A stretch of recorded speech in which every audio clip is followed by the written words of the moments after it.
Olá, seja bem-vindo ao nosso canal. Você que compartilha comigo das mesmas emoções, de falar de letras de música, de letras da literatura, de livros famosos e não tão famosos assim, filmes, resenhas, bate-papo de propósitos, reflexões sobre a vida, tudo aqui pode ser tratado.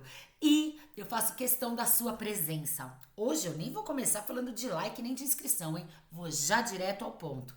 Eu trouxe aqui para vocês o Conto da Ilha Desconhecida. Se você não conhece, deve conhecer. Foi escrito por José Saramago. É um conto que em meia hora você lê. Sério mesmo, até Saramago, hein? Por que as pessoas têm esse preconceito, esse receio com Saramago? Porque ele não tem regra gramatical, ele vai escrevendo. Ponto, vírgula, não existe, travessão, nada. Você vai pegando o jeito dele escrever. Não é fácil. É pior do que fluxo de consciência. Se você ainda não sabe sobre isso, a gente pode trazer em outro assunto aqui para que você se familiarize com o fluxo de consciência. Mas Saramago é complicadinho, então as pessoas têm um pouco de receio, um pouco de aversão a ler, porque é complicado. Mas depois você pega o jeito, vai. E esse conto vale muito a pena, porque ele é curto, ele é rápido e muito profundo. Bom, vamos direto ao conto. Já começa de uma forma diferente, porque ele não tem personagem com nome. É o homem, a mulher e o rei. O soldado, os marujos, não existe nome para nenhum personagem. Além do que, não se dá a data certa. A gente supõe que seja século XVI, mas não tem nada escrito sobre isso. É porque fala de navegação e de monarquia. Então, os leitores do conto supõem que seja dessa época. Não sei. Leia e depois compartilhe comigo do que você acha, se concorda ou discorda. Mas vamos ao ponto em si. Um homem chega no castelo do rei, no palácio, e bate na porta das petições. Neste castelo tem várias portas. A que a gente fica sabendo, que são bem citadas no conto, é a porta da petição, a porta das petições, onde está esse homem, a porta das decisões e a porta dos obséquios, que é onde o rei fica. Aí já tem uma certa crítica do Saramago à burocracia. E fora todo o sistema. Vocês vão pegar.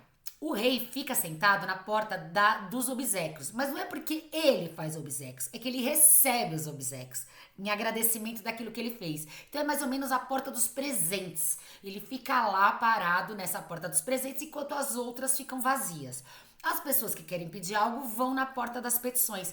E o rei vai mandando seus súditos lá para atender as pessoas, porque ele não quer saber. Ele só quer ficar na porta dos presentes, onde ele recebe os agradecimentos. Este homem que foi lá pedir uma embarcação ficou lá por 3 dias. E todo mundo que vinha, ele falava: eu quero falar com o rei, eu quero pedir um barco. E aí, até que 3 dias depois, o rei apareceu. Falou: o que tá acontecendo? Quem é você? Por que você tá tão insistente assim? Ele falou: porque eu quero um barco. Ué, mas pra que queres um barco? Porque eu quero conhecer, eu quero ir atrás da ilha desconhecida. O rei falou: mas não existem ilhas desconhecidas. Aí ele falou: existem. Mesmo porque aquelas que estão no mapa, se ainda não foram visitadas, também são desconhecidas. Esse é um ponto um pouquinho profundo aqui, porque é como se você não saísse para olhar, como se você não visitasse, não vivenciasse aquela ilha, você não saberia senti-la, entendê-la, assim como nós, tá? Como acontece conosco nessa situação. Mais para frente a gente vai desenvolver melhor. E aí o rei fala: mas não, todas as ilhas são conhecidas, estão todas no mapa. E ele continua insistindo: não, podem ter ilhas desconhecidas, por isso que não estão no mapa. E o rei pergunta: mas você sabe velejar? Você sabe, como é que chama? Navegar pelo barco? Ele falou: não, mas eu aprendo. E tanta insistência foi que a moça da limpeza, que tinha aberto a porta para ele pela terceira vez, ela ficou ali olhando. Ela falou: que será que esse homem tanto quer que ele não sai daqui? E ela ouviu os pedidos do rei. O Saramago põe um detalhe muito interessante, que é o rei sentado na cadeira em frente a essa porta, com as pernas um pouco para lá, depois as pernas um pouco para cá, como se ele não soubesse se sentar, como se ele não soubesse se portar nessa cadeira da porta das petições, de tão pouco que ele fica lá. Ele se sente à vontade no trono dele em frente às portas dos presentes, mas aqui na porta das petições, ele não sabe se portar, então ele fica meio incômodo assim, ele deixa bem claro isso. Bem claro não, ele coloca uma linha sobre isso e você, se tá na pegada dele que sabe que ele vai criticar, você acaba pegando. Tem mais um ponto, que aí o rei fica meio cansado e ao mesmo tempo espantado com tamanha devoção daquele homem que quer conhecer a Ilha Desconhecida. E que o rei fala, não tem mais. Há uma crítica também aqui da questão da época da navegação, porque nos séculos anteriores, 15, 14 e tal, Portugal e Espanha eram os que dominavam o mundo, principalmente na parte marítima, porque eles saíam em busca de novas terras, eles eram corajosos, eles tinham tudo isso, todo esse poder econômico e até de pessoas para fazer isso. Depois que eles conquistaram determinado tipo ou quantidade de terras, eles meio que se acomodaram. E isso é uma crítica do Saramago, no meu entendimento, com relação ao rei. Não tem, o que tem já está no mapa. Para de fazer isso. Não, a gente nunca pode se acomodar. Nunca pode dizer, já sei. Aí eu já me formei, não quero mais estudar. Não, vai ter que estudar, vai ter que se aperfeiçoar, se especializar, se atualizar. Tem que estar sempre lendo, sempre estudando, sempre ir atrás, sempre indo atrás. E aí o Saramago faz esse tipo de crítica, mesmo porque os portugueses, assim como em Luís de Camões, como em Fernando Pessoa, eles tratam a respeito dessa navegação e da importância que Portugal tinha no mundo. Então eles falam de uma certa saudade que Portugal tinha lá de trás. E José Saramago, neste caso, faz a mesma coisa, mas com uma certa crítica.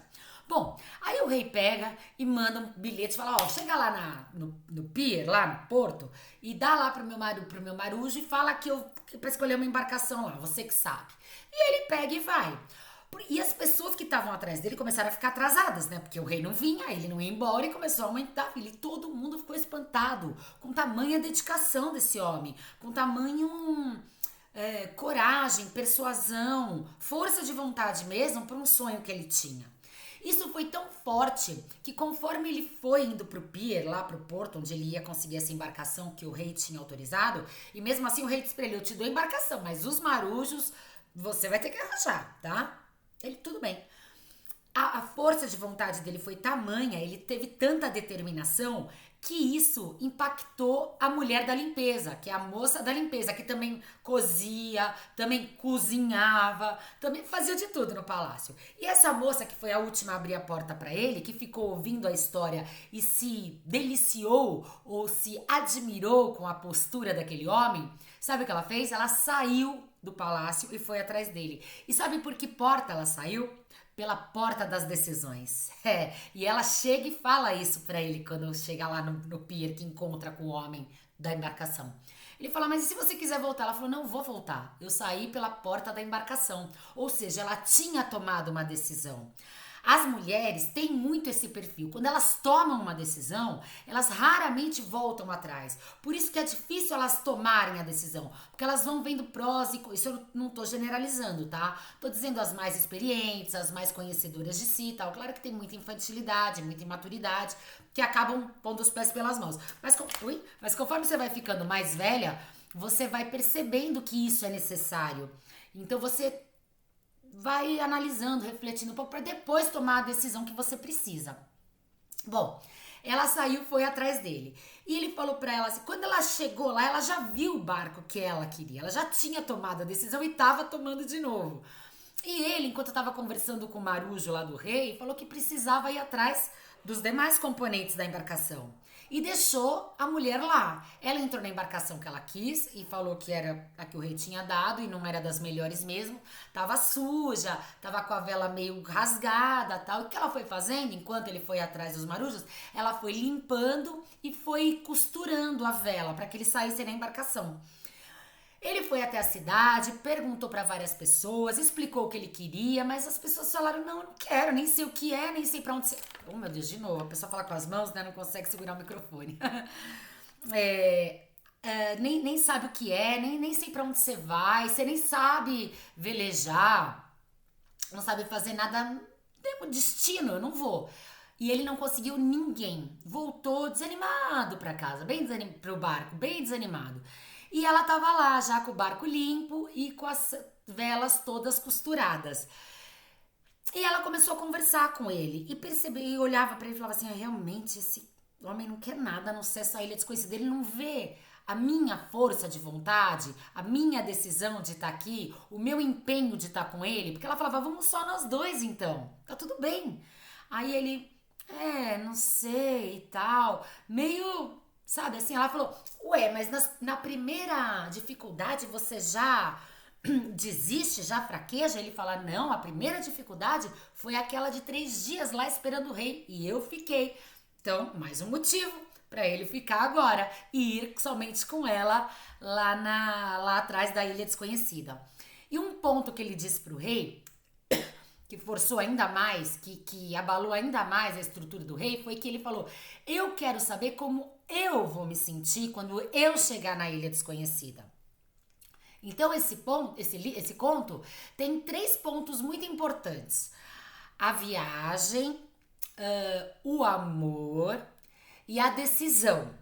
Por quê? Porque a decisão, tanto dele de insistir no sonho dele, quanto dela de desistir do castelo, da vida que ela tinha para seguir alguém que ela nem sabia quem era, nem sabia o que ia dar, demonstra a força de vontade, o tanto que ela estava preparada para tomar essa atitude. Ela precisava só do momento certo e chegou. No caso dele, o quanto que a gente tem que lutar pelos nossos sonhos, o quanto é importante a gente ter amor por aquilo que a gente deseja. E desejo, gente, não é vontade de tomar sorvete. Desejo, é querer ser alguma coisa, querer aquilo o máximo possível, com todas as fibras e células do seu corpo. Fazer de tudo para que aquilo vire, se torne realidade. E por último, a viagem, porque além de Portugal falar das suas viagens, de desbravar terras desconhecidas, ainda existe a viagem que a gente faz, viagem mesmo, de deslocamento da sua casa para um outro lugar. A gente nunca volta igual, porque um rio, a água nunca passa 2 vezes pelo mesmo rio. E a gente também não volta igual de uma viagem, com alguma turma que você foi, com alguma pessoa que você viajou ou até sozinha. As experiências que você teve, o que você viu, o que você aprendeu, a forma que você teve que lidar consigo naquele lugar e com os outros. Ou seja, as viagens fazem o nosso crescimento, assim como a viagem interna para que a gente faça para dentro de nós, são de uma importância tamanha que faz com que quando a gente retorne, nunca ficamos da mesma forma. Jamais vamos voltar a ser o que éramos. Sempre a gente volta mais enobrecido, porque a gente conhece a nós mesmos. Isso tá na Bíblia, mas não é bíblico, tá? É do oráculo de Delfos, lá da Grécia. Conhece-te a ti mesmo e conhecerás o universo. É assim, a gente tem que conhecer a nós. A gente tem que fazer essa viagem interior. E hoje em dia as pessoas não estão fazendo. Estão se ocupando demais de uma vida desocupada. Ou uma vida muito ocupada da desocupação de si. Você faz um monte de coisa para não ter tempo de pensar em si, no seu crescimento, na sua forma de agir, na sua forma de pensar, seu propósito de vida, o que você deve melhorar ou não, se você tá no caminho certo ou não, se você deve dar passos para trás ou para frente. Ou seja, você tem que caminhar, você tem que ir à frente, mas se conhecendo, sabendo quem você é. E esse conto também traz essa profundidade. Além disso, no final, quando ele volta, eles acabam dormindo naquele barco, ainda muito precário.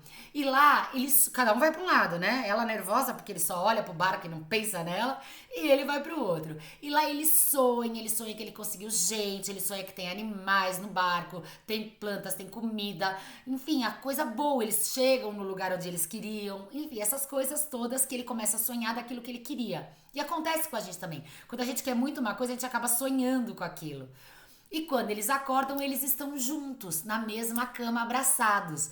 demonstrando a dependência de um do outro, do amor que aquilo, do amor, da dependência que o amor causou. Porque na verdade ela tinha se admirado da insistência dele de querer, da persuasão que ele teve com o rei, daquilo que ele realmente desejava, assim como ele se apaixonou, ele amou a decisão dela, sem saber para onde ia, sem saber o que tinha, ela simplesmente tomou a decisão.